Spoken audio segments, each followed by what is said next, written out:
Hey everyone, my name is Tariq Waseem. I'm from Blockchain GSU at Georgia State University, and thanks for having me.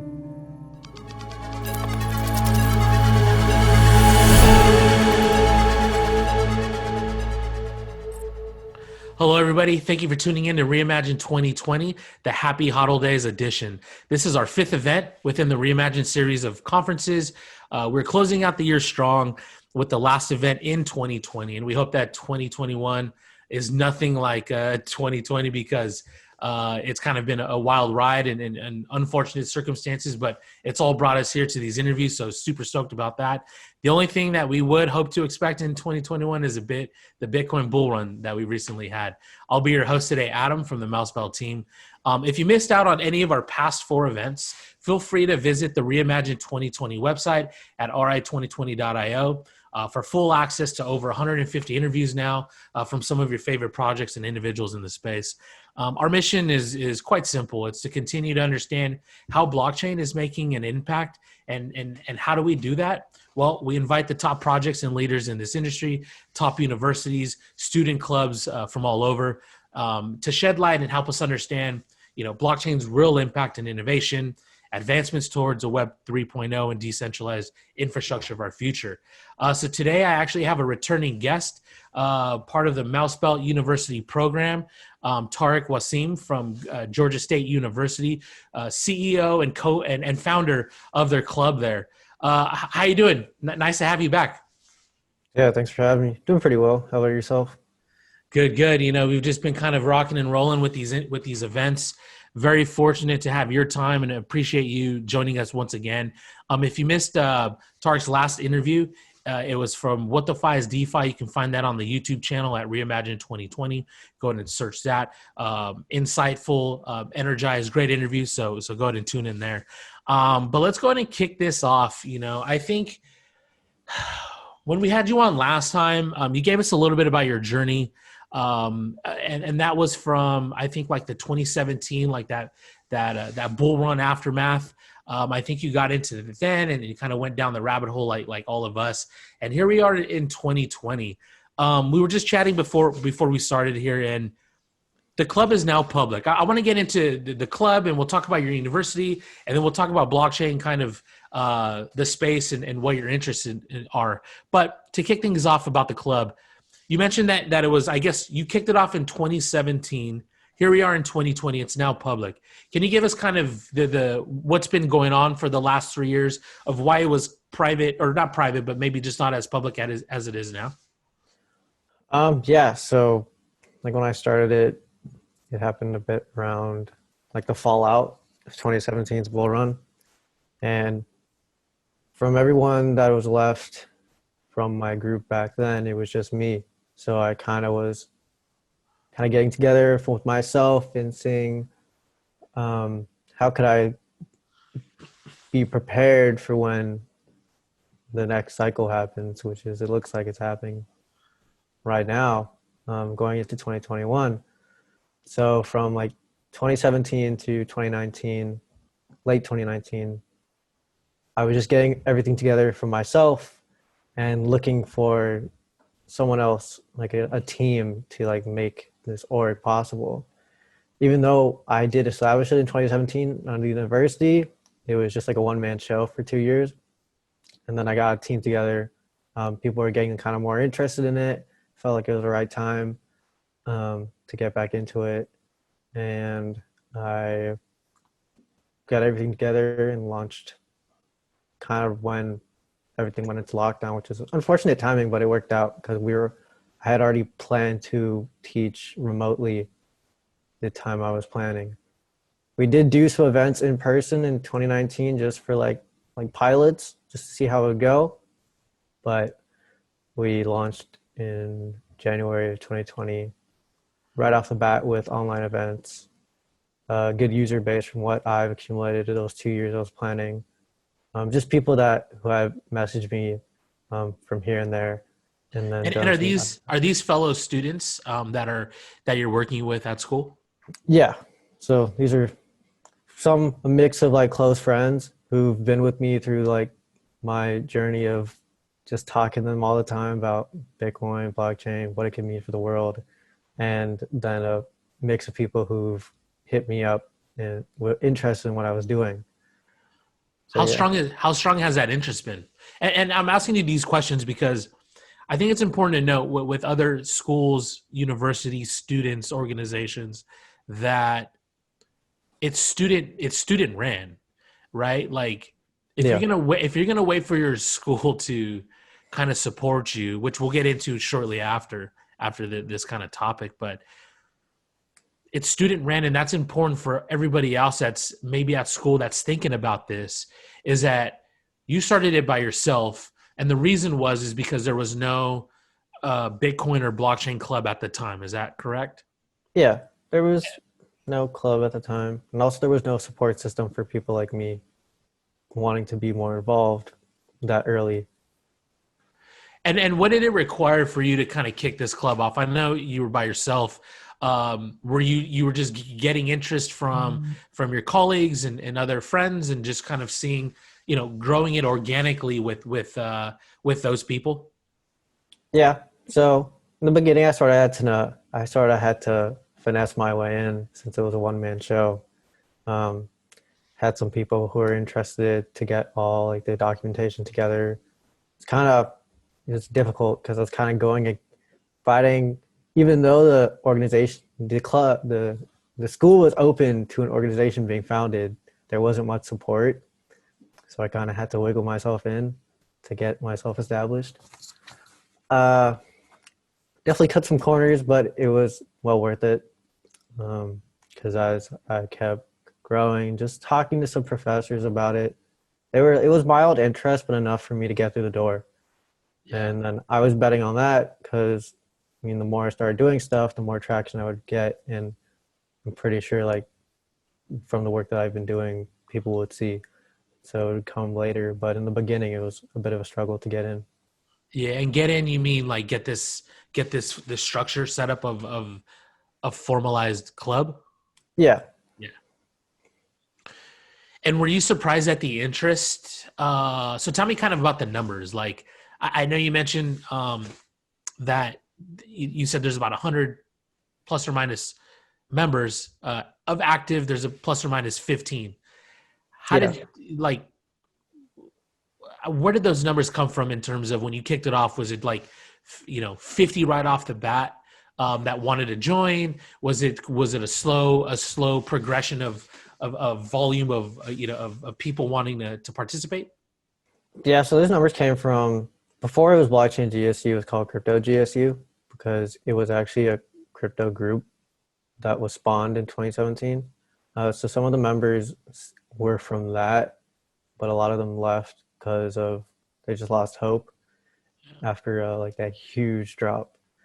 And then throughout there, it was just me kind of going door to door, asking like students have they ever thought about like getting back into it, like what do they see, like do they want to look more into like the technology rather than just the financial prospect, because that's also what happened to me. I just got on like everybody else, like Bitcoin digital money, that's cool.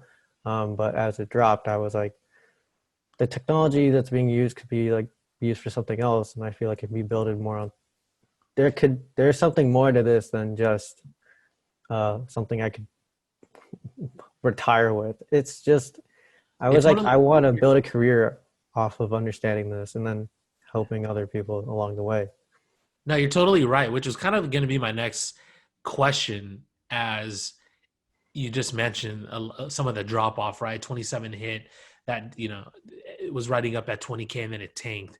And I was going to ask you, what were people thinking in terms of, and you kind of answered it, right? Like, just, were they worried about the price and the currency, or were they paying attention to the underlying technology? And it seems like at first, as you mentioned, it was kind of like, oh shit, man, like, did this thing blow up? Like, is that it? Where do we go from here? And then you kind of, from that experience, understood kind of the impact that blockchain has in a variety of other use cases and applications. So, like, yeah, tell me about like what people were thinking, and you were kind of alluding to it right now that you personally thought there's more to this than just this crash. Yeah, I was like, there's definitely something else at play. Even if there's a lot of manipulation, I feel like there has to be more than that. And I'm like, it's so early. I was, what, that was 3 years ago. I was probably 19 when that happened. And I was like, I've got a lot of time. Let me take advantage of this. And maybe this is just like a new like wave of the internet, kind of like when the dot-com bubble happened. There was a low point to that, but look at it we're at now. Like the world is being run on the internet. We're become very reliant on the internet, especially with COVID days and working remotely. The internet shut down. Like, what would there be to continuing life not face to face?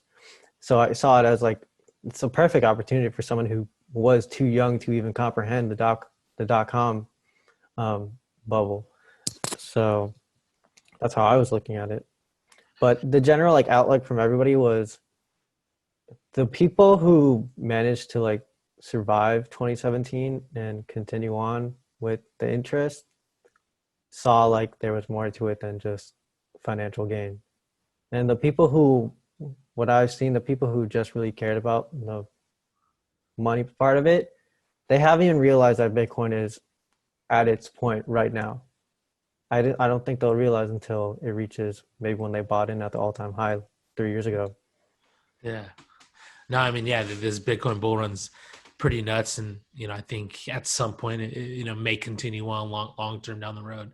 As you said, it might be just an essential part of the internet. If you think about just the way we operate, on the internet, we need some digital, transfer of value, and this is kind of native, sovereign to the internet as we move forward. And Yeah. so you kick this club off like, and here we are in 2020.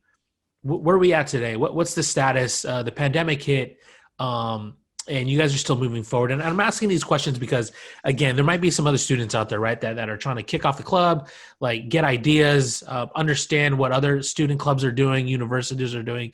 And at the bottom line of it, it's a student initiative and the momentum that keeps this thing afloat. Being active, participating, collaborating, joining conferences like this. I think, for the next event, we'd love to have the GSU Blockchain Club like panel, right, and have yourself and a few other of your colleagues there and teammates to get their perspectives and insights. But what's the status in 2020? The pandemic hits. You had a couple in-person interviews last year, and then here we are. Blockchain never sleeps. Crypto keeps moving. How did 2020 pan out in your first year going public? Yeah, 2020 panned out really well. I planned for the first year this year to be more of like the covering the basics, understanding the difference between blockchain and crypto and how it works. And then going into next year, we would actually get into more like projects. But I wanted to start all off with getting down to the basics. So that's what we did. We ran like some crypto 101, blockchain 101 workshops where we showed them, gave them like hands-on things to do about how like transactions were recorded on the blockchain, how data is stored, um, why blockchain, and like also gave some history about the creation of Bitcoin, the whole like ideology behind being in control. And how was this all presented? So education is obviously important to kick this off. How did you present this? Just kind of on a Thursday night meetup, or is this a credit course? Yeah, so it was totally self-run. Actually, curriculum was created by me from right after like 2017 to 2019.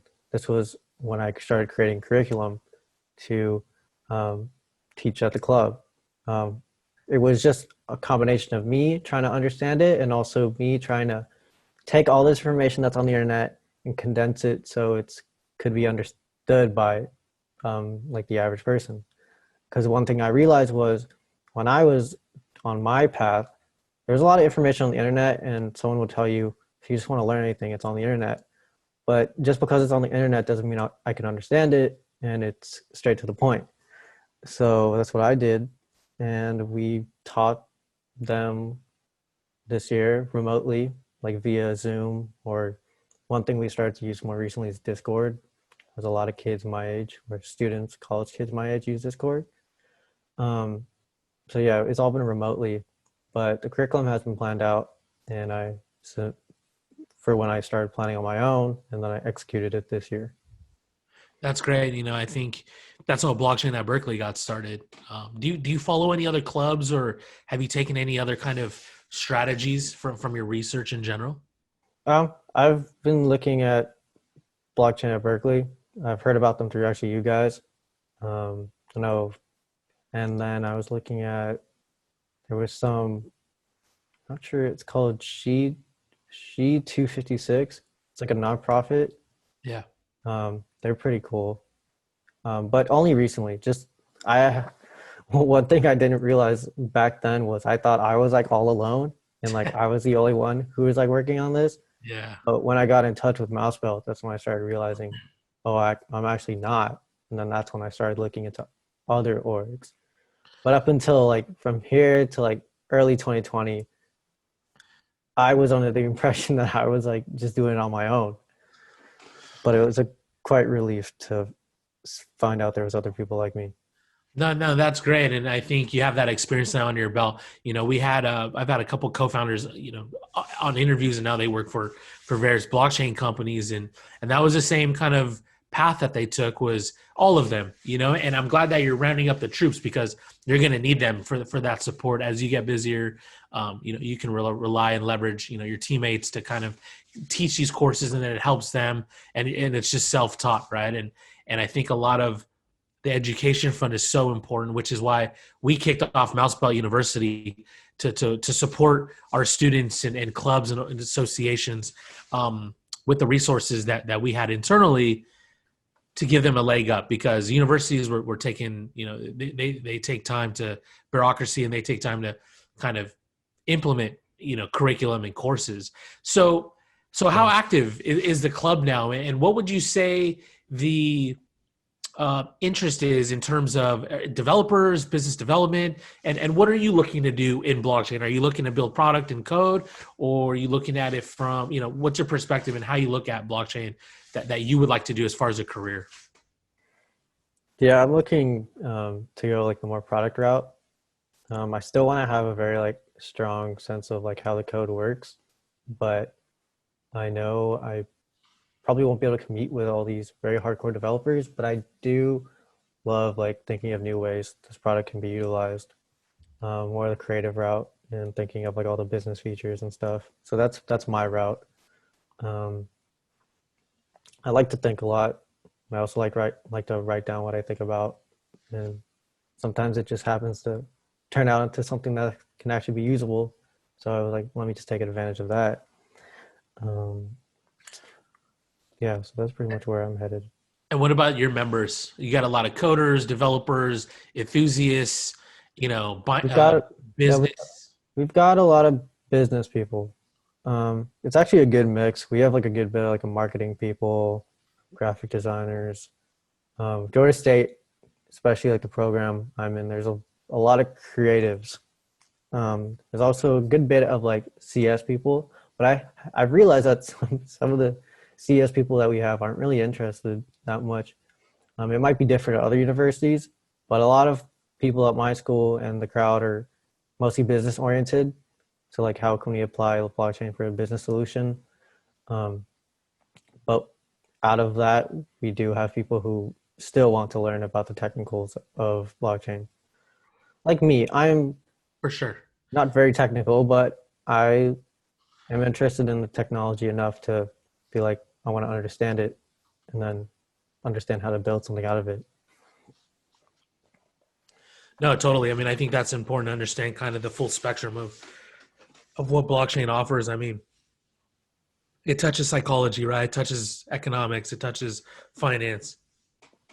And then obviously you have the technical capabilities it offers, and encryption, right? And a lot of this stuff is distributed systems is not new, right? It's just kind of snowballed into what it is now, and here we are with, as everything's evolved and advanced, blockchain is able to execute on its core concepts. And just to keep, just a question or two to before we pivot off your club, to keep with the huddle day theme. What's on the wish list for the club? Coming up in 2021. What are your goals and milestones, and what are you expecting to kind of accomplish? As we move forward. I think what we're looking to accomplish is after we get everybody like touch based on the basics, we want to actually move into working on a project together. So everyone can actually apply what they've learned during our classes. It would be cool to even get like a. We've been doing like just courses out of our own time. They're not like college accredited courses or anything, but we want to actually see if we can work with the university to get maybe a credit course that people could take at the school for credit. Whether the curriculum's made by us, I mean, as far as I know, we're pretty much leading curriculum as far as anything blockchain goes. There are some classes they teach, but they're very limited and they're not really accessible to undergrad students, which is also another reason why I've started teaching.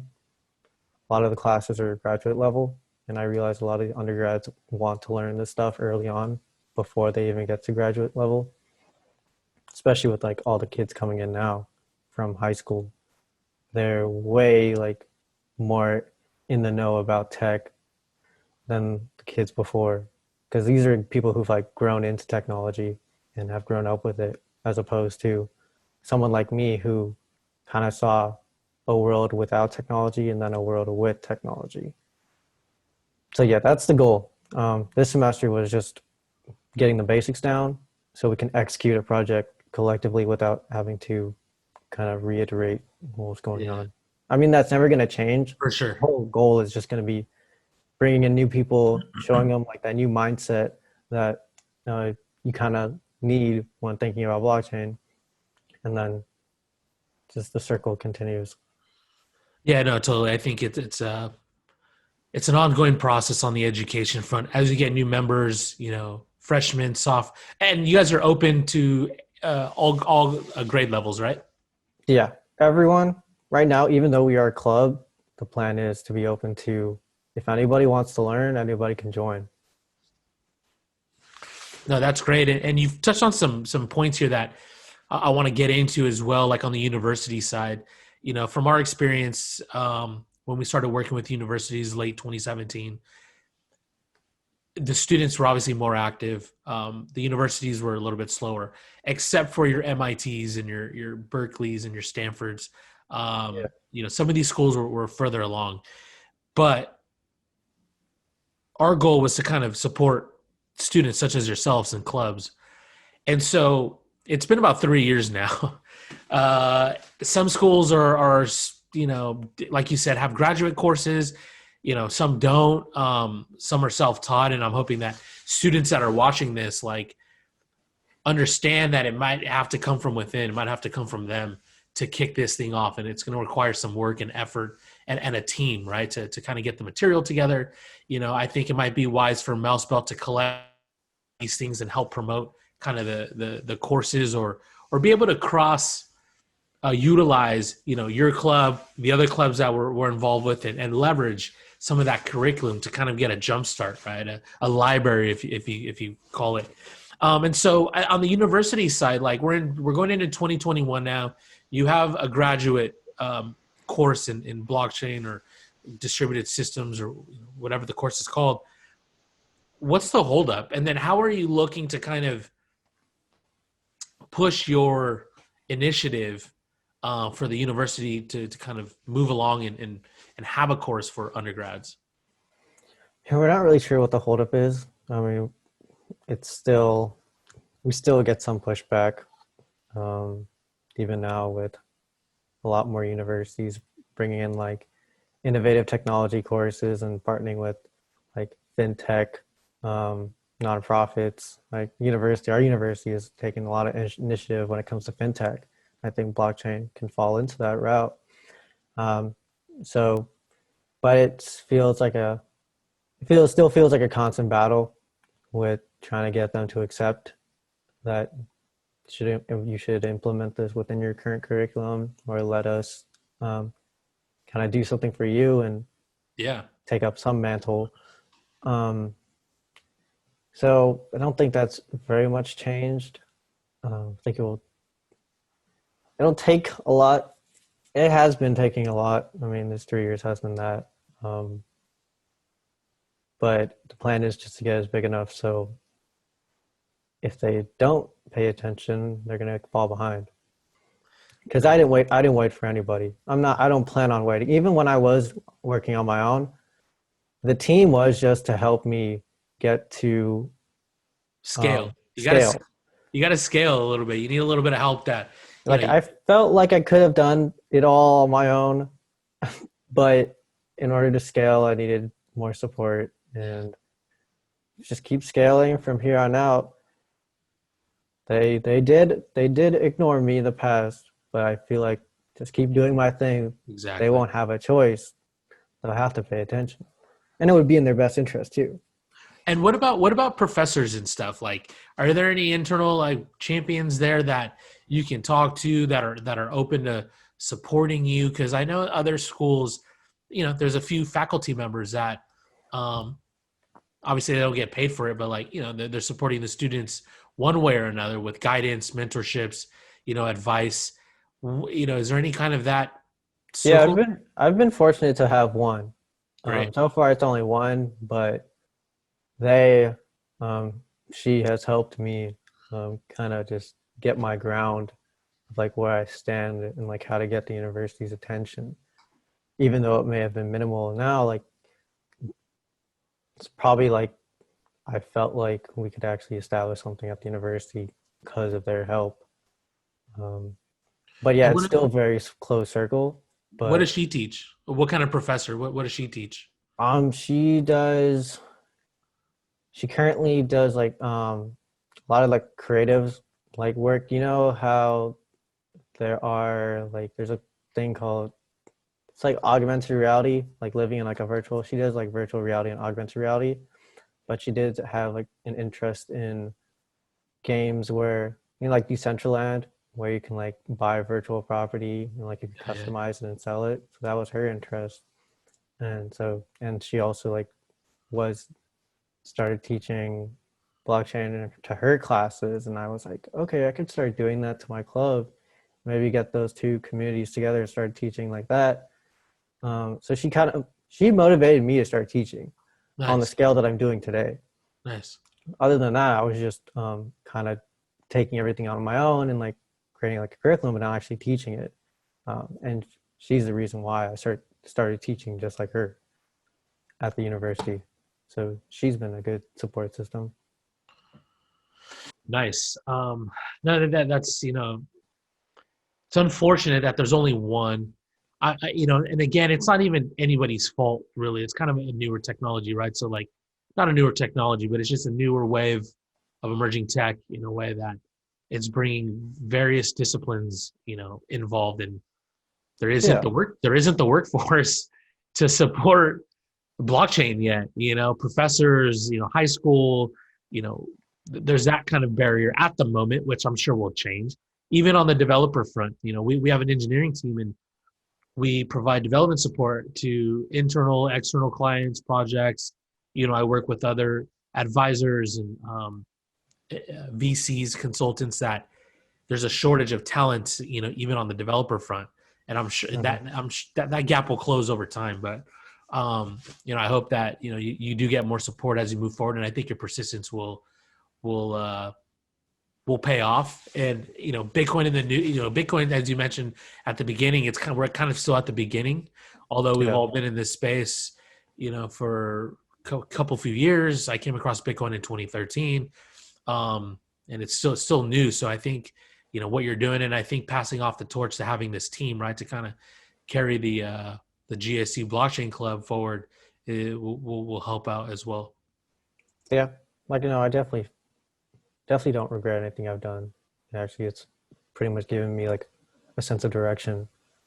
Um, it's giving me something to do, something to Definitely. look forward to. And I don't think it's definitely from where I am right now, from when I was back then. it's definitely paying off. And I'm just excited that I'm in this position now to like kind of be there for someone like me who I didn't have back then. So Exactly, and I think blockchain's a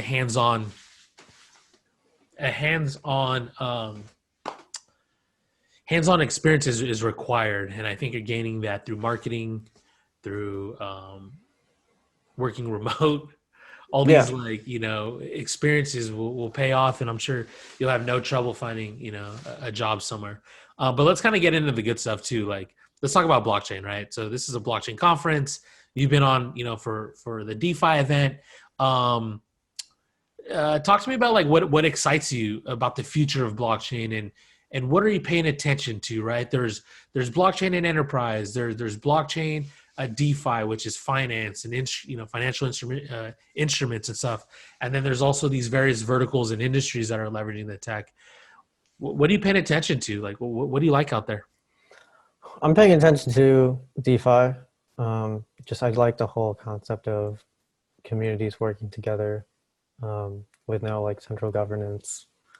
Each one's providing some value to the protocol where other people who necessarily wouldn't have access to money like that can. So I love the idea of that. I also like the idea of stable coins. I thought they were pretty interesting when I got into it. So yeah, those are the two things that I'm interested in right now: DeFi and stable coins. And what about DeFi? So like I think you're following some projects, and like you like the lending front. Obviously that ties into stable coins. You just touched on a little bit of governance from a decentralization standpoint. What kind of impact do these mechanisms have, globally, internationally? Yeah, like I'm looking at like the lending pools, staking. Just it's kind of cool to like you're when you buy like a token, you're buying a stake in that network, and by holding it, you're supporting what they do. So it makes you feel like you're involved in something much bigger than yourself, even though it feels like you're just investing. Um, Also, Does that kind of tie into like your 2017 mindset, right? Like that you moved along. Like, do you still think of it as a currency, or obviously now you're like it's an ownership, a stake in it's something greater?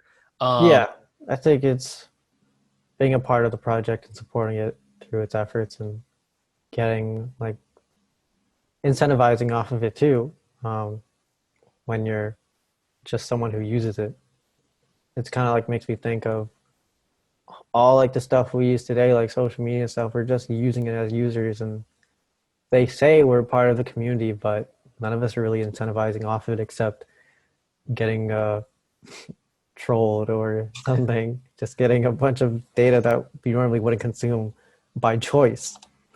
Um, so it's quite the opposite. Just kind of like when I was looking at what Uniswap did way back with their airdrop of if anyone who just interacted with the contract got like 400 uni, kind of like showed that just being part of interacting with the protocol, they kind of show like support back to you and incentivize you to use it more. And what if all systems were like that? and what do you think about all the various blockchains out there? Like, do you think it's a winner takes all? Obviously, we have Bitcoin and Ethereum. Do you follow any other chains, or you follow more of the product, or, the products and features of these projects? I think there's gonna be like it's not like a winner takes all thing because each blockchain has its own like utility to it. Um, Kind of like the different protocol blockchains I'm looking at are like Polkadot, Ethereum, Bitcoin, and like although all these are blockchains, they all have different utilities to them. Um, there's gonna be like just like we have different industries, there's gonna be like different sectors where there's gonna be like one superior blockchain in that industry, and then same with how other industries work. There's a bunch of companies before that, but I don't think there's going to be like one. ultimatum blockchain, Hmm. because that blockchain is going to have something that it can't do, that someone else can do better. But when we get more established and then we have like the different industries figured out and we have the different like top dogs in those different blockchains, then it's going to be like set in stone. Like these are the the top guys. But there's always going to be like another blockchain that can do something better than another blockchain can.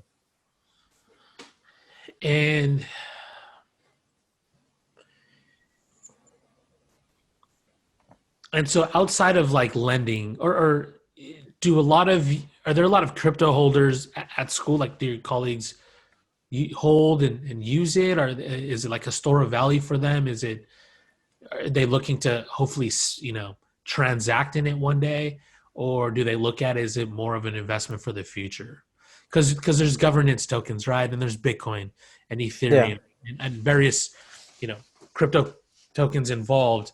What is kind of the club or your friends at school? How do they look at it?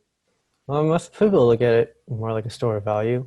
I don't think we're still trying to educate people on exactly like other types of tokens and how they could be used. A lot of our members aren't really familiar with like DeFi yet, like actually used it yet. But that's one of our initiatives too. Is like aside from just like the Bitcoin, Ethereum, and those other coins, there are other ways to use crypto and make it work for you in a sense. But right now, it's everyone's just pretty much on like the basic level knowledge of mostly Bitcoin.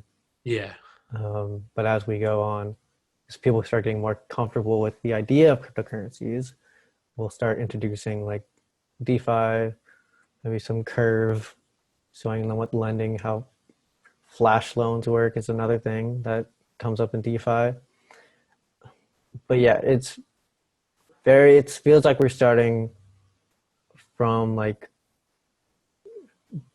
does it's not like ground zero, but it's starting from the basics. yeah, yeah. We don't feel like a lot of those guys who are like more seasoned um, kind of work in silence, but we should see them starting to come out in a little bit.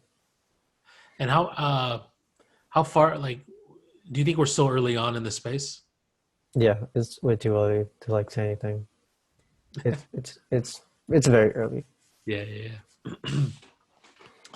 No, that's cool, and like understanding kind of like your thought process. I think you have a full grasp of it.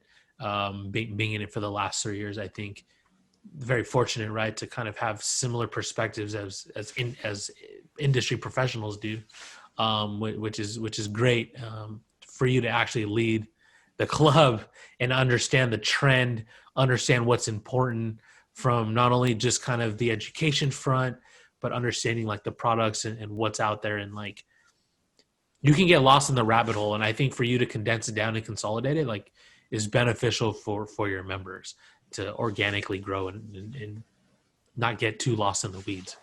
Yeah, I was like, I was thinking too, like, I might as well just get lost first before you Exactly. guys do, and just learn from my mistakes. I definitely made a lot of mistakes. I can't say I was probably what if I wasn't there for them for this this time, I probably would have made the same mistakes that I made in 2017. Exactly. Streamline it. And so we got a few minutes here. Going to go ahead and conclude in a little bit, but um, would you say that COVID and this pandemic has helped out a little bit for the last, 10 months?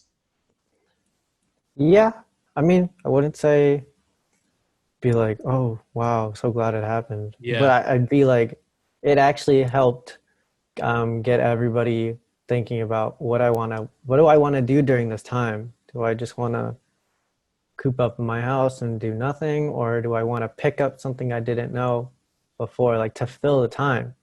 And since everyone was kind of already used to meeting remotely, it gave them kind of like that outlet to learn something new. for sure. So that's what my team and I hopped on, and we're like, we're gonna give these people something to do and something to learn. So when things do get better, when they look back and see all that they've accomplished during COVID times, they'll be like, I can handle anything. If you Exactly. can do this much in a pandemic, you can do a lot when it's back to, I wouldn't say normal because somehow this is like turning into normal. It's definitely helped us work a little, work more efficiently and effectively, and also take different angles and strategies to either learning or communicating or collaborating on some front, and really just emphasize the endless kind of ways that we can still interact. It Yeah. does suck. Yeah, it does suck that we can't meet in person and have our meetups and go to class, um, which is very unfortunate because that's very important as well. I'm here in San Francisco, and I've been able to meet a lot of my contacts from the conference circuit and the meetup circuit, and we host our own technical talks at the office.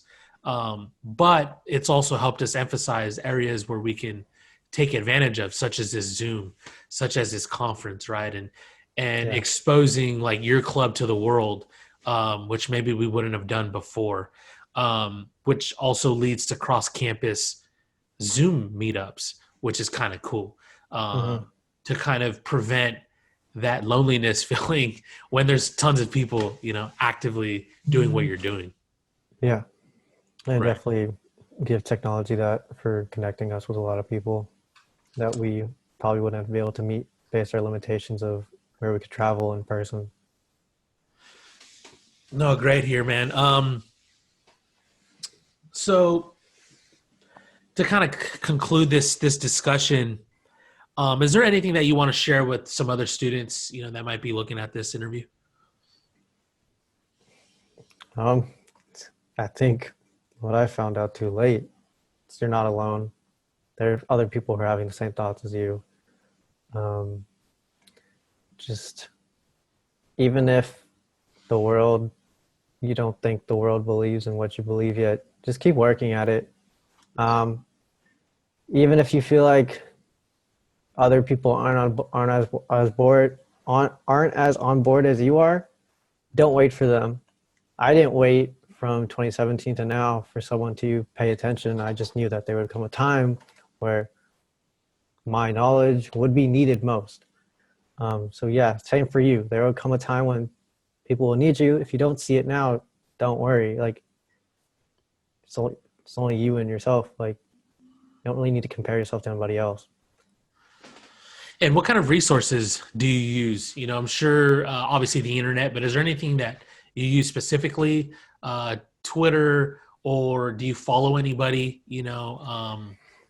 Um, I would say stay away from Twitter when you're looking for like advice, because crypto Twitter is it's not the best place for a beginner, but it's cool to like see what other people are saying. Just take it with a grain of salt. Um, uh, so there's like a lot of good like educational. For what I used to use was I used to go to like a lot of meetups, like local meetups, but that's kind of non-existent right now. But I've started using Binance. Recently came out with something called Binance Academy. It's a little resource where like online portal can learn about different concepts. Pretty Yeah.